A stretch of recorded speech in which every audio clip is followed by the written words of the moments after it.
करम फूटा सत्यानाश हो तोर। तू अरा मुझे रहो ना तेरा अखियां में कच्चा फूट गइल बा का रे? हाँ लौकत नहीं खे। हमारा तो लौकता, हमरा गुलिया के थोड़ी लौकता ना तो कगरी कट के निकल ना जाई। गुलिया के जैसन तू अनहर हो गइल बाड़ा।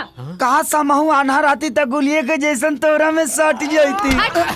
सटे के इतना शौक बना तो हमरा घर पे हमरा बाबूजी से हमार हाथ मांग के दिखावा, तब जाने कि कितना बड़का हीरो बाड़ा। ए तकाल बारा बच्चे, तोरा घरे आब तोहर हाथ मांगब तोहरा बाबूजी से, और अकेला नहीं आएंगे हम, अब पूरा बाराती के साथ आए। अरे जे ढोंगी जा।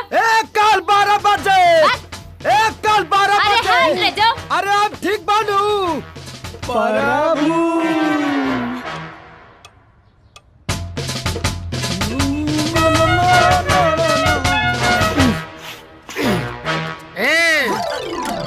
रे मांगे आयल बनी। क्या मांगे आयल वाले?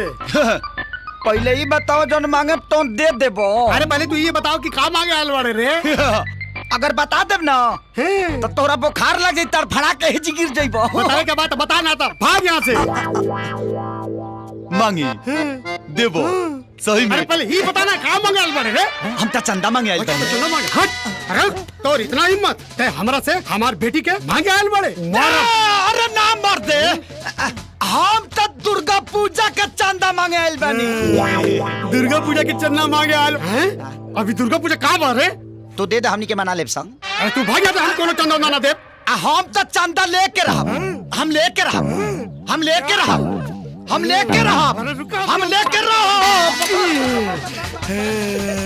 भाग गइल। तय का देखता रहे, चल भीतरी।